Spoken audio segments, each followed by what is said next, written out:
In the tangled shadows of suspicion, truth seeks the elusive justice Maddie deserves.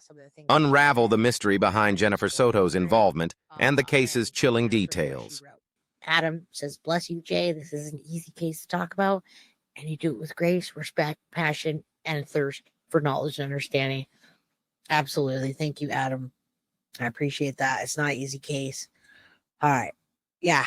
Asthma would mean going to the doctor, and she didn't go. All right. We're almost through this. We're going to, number 7. If you had to give a description or describe in your own words Jen's demeanor, how would you best describe it? Her demeanor often changed. Now, this should make sense to you folks, knowing all the medications that she's taking, antipsychotics, the antidepressants, probably same as antipsychotics, sleeping pills, anxiety pills. So when you're taking so many medications, it's like, do you even know who you are anymore? I mean, I saw her get frustrated, but I never saw her get really angry. And if she did, I wasn't present. We didn't get into any arguments or anything like that. Sometimes she would yell at Maddie, but I'd be lying if I told you I haven't yelled at my kids. Maybe not often, but they've been yelled at. Same here. You heard me yelling at my dogs one time. I said, "Wes," or something like that, and I forgot to turn the mic off. So I don't know where Jen is. I think I'm speculating that she may be with her family. Rebecca Wyman says, "Do you think Jen was so grossed out by how nasty Stephen Stearns was showering? She forced her." I haven't even gone there with that. That's not something that I even could go in my mind. All right, let's keep going. When describing Jen, do you think her mood changes were controllable to where she was able to function, holding down job, paying bills? Now, I just told you guys she didn't work a single day in 6 months. So for her to act like she was working and hustling, she was on SSI. She didn't do shit. She sat there all day in the summertime with Stephen Stearns and Maddie just in the room. Okay? So, yeah, I said what I just said. She was very high and very low is what CM said. She did work a little. Or no, she did not work at all while I was there. Her dad was making all the condo payments and things like that. I'm not even sure when he left. I don't know what day or month or anything, but that is something I'd like to know. If anyone knows when Juan left, let us know because we're trying to figure out. We think he left right before the picture started, but we don't know. All right, number 9, and we're almost done. In your previous interviews and answered questions, you have never mentioned anything about Jen being a substitute teacher. What was something that you forgot? Was that something you forgot, or were you not aware of that? No, I never forgot that she was a substitute teacher. That was something I read in documents because she wasn't working when I lived there. Okay. So she brought that up. She's been racking her brain. Yes. Creative Lotus Lab. Thank you for becoming a member. I have a lotus on me tattooed somewhere, by the way. That reminds me of you. So there's a lotus, a giant lotus for you. Can you see it? Giant lotus. Welcome, Lotus Lab. All right. I'm thinking Juan ran. Yeah, probably. All right, let's go. We're almost done with the questions. All right, number 10. Given everything you know and everything that you would love to say, what's your biggest thing you want to make known and everyone to hear from your thoughts on the situation and tragedy of what happened to Maddie? In hindsight, what I think is, how could you be home all this time and have these things happening right under your roof and either turn a blind eye or send your child into the lion's den due to your own selfishness and not knowing that something was wrong, folks, and just could not wholeheartedly believe that was happening and it was going on for so long and she allegedly had no inclination, especially with the way the rooms were upstairs. Remember, at the time, there were no other roommates. Imagine the place with Juan being downstairs, the grandpa, and then upstairs, Maddie had a room, CM had a room, and Jen had a room, and Stephen Stern grifted into Jen's room. Okay. All right. So there was also no numbers on the door when I lived there. It was her dad who gave me the offer to stay there until I got on my feet so I'd be closer to my job. It definitely beat waking up at 4 a.m. to catch 3 buses. And plus, I got to know and meet an amazing child, which is Maddie. Okay. So I also have questions after. I'll do it after this first video. There's Millie sent me it's kind of poll questions, just something to give you guys a food for thought. I couldn't really put it up on the poll, but I want you guys to think about these things, about if your daughter's missing and would you be surrounded by family or your boyfriend, things like that. So we can talk about that after. I'm going to take this picture down and we're going to start with all right. I want to compare with you. Let's go. And Millie and team, I'm trying to get everything I can in one episode. But if I can't get everything in one episode, guess what? That means we have to have another one. So arrest Sicko Soto. All right. So what I want from you guys is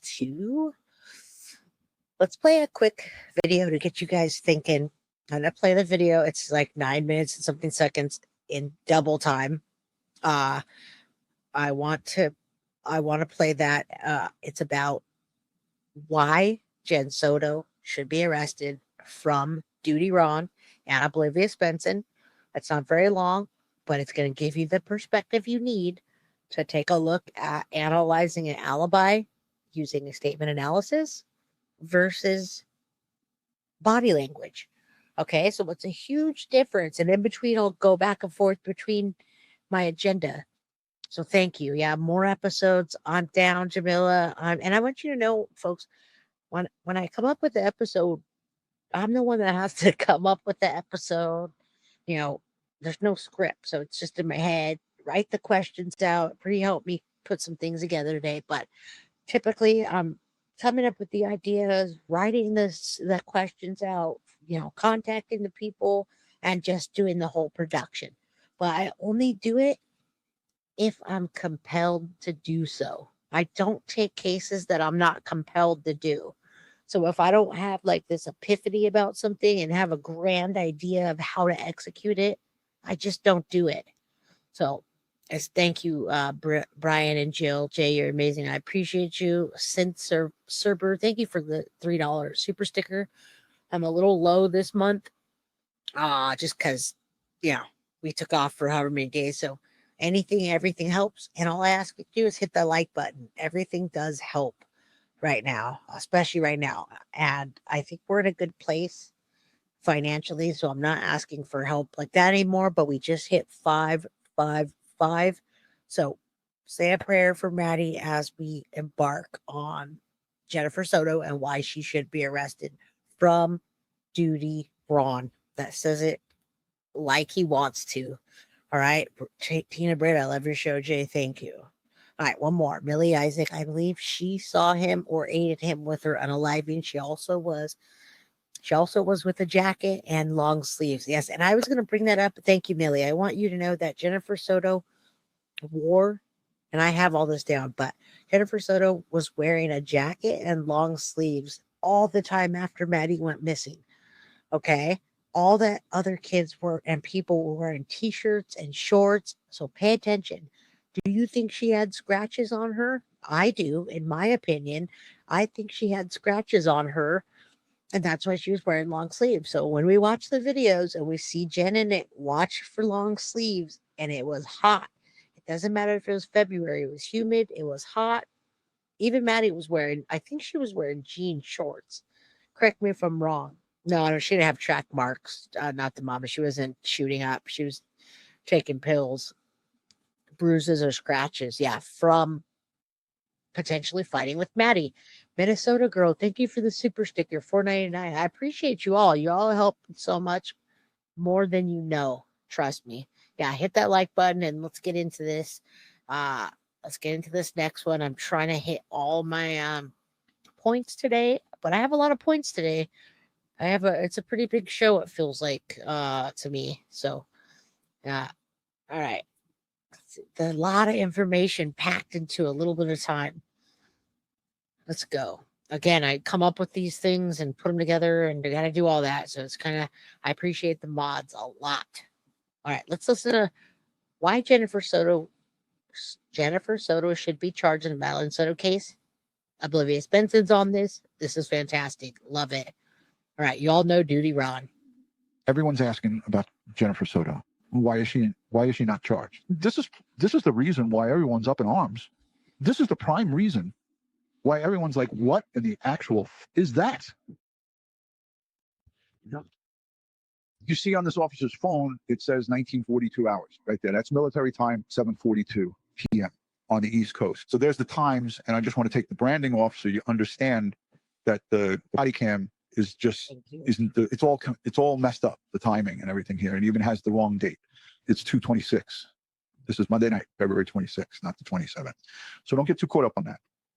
Just wanted to clarify that for you guys. But what did you say? What you call him? My question is not, why is it not code 3? Exactly, Carla. Be saying to them, aren't you going to send somebody out and search for my daughter? Where's the helicopter? Why is the helicopters up? Why aren't you guys out searching for her? She didn't once suggest that to them. She didn't even ask them, hey, will you go and search for my daughter? I don't know where she is. It's nighttime. Yeah, so that last time she was seen, it was early this morning, like 7 o'clock. That's what I'm about to see. I'm about to go check. I just try to get as much information now. But Yeah, I want you guys to know that the ladies that are in Florida and all the people I talked to, boots on the ground, yes, Michelle, much respect for Duty Ron. All the people that lived in Florida have been blasting me, and especially Millie said she wore long sleeves the whole time, all 3 days. And I can't even tell you the circumstance, but something in those 3 days when she was with her mom happened, and a worker was involved, and a worker was there with them, and the worker said the whole time that whatever was happening, she was wearing fucking long, excuse my language, she was wearing long sleeves. And not in a particular instance that you would wear even sleeves, but she was wearing long sleeves. So thank you, Gammy Life. I appreciate you all. Thank you for gifting the membership. Creative Lab, Lotus Lab. Love me some Lotus. All right, let's go. Why Jen needs to be arrested, in my opinion. Has a hit in like an area for kids. So if you want to help me out with this one. I am outraged. So first of all, I'm excited that he's getting the death penalty. This is great news. Good. Bye. Like, bye phasing out. We don't need you on Earth. I'm happy for that. But I'm still irritated about the Jen thing. Look at the statement. I hate to cut. Look at this. She pimped out Maddie. And I love the hashtags that you created in your Thank you. hashtag jail for Jen. Bring back old Sparky for this one. It's hashtag justice for Maddie and hashtag old Sparky for Stefan. If we're going to bring back a firing squad, great. But if we're going to go with old Sparky, fine, whatever. I'm so irritated by the whole Jen thing. And here's why. I know that there's a lot of people who are like, oh, we should charge her with this, that, the other. But Ron was talking about, saying if Florida does not frown, right? Yeah. So I started looking it up because, first of all, they said aggravated child abuse for Stefan. So naturally, that can mean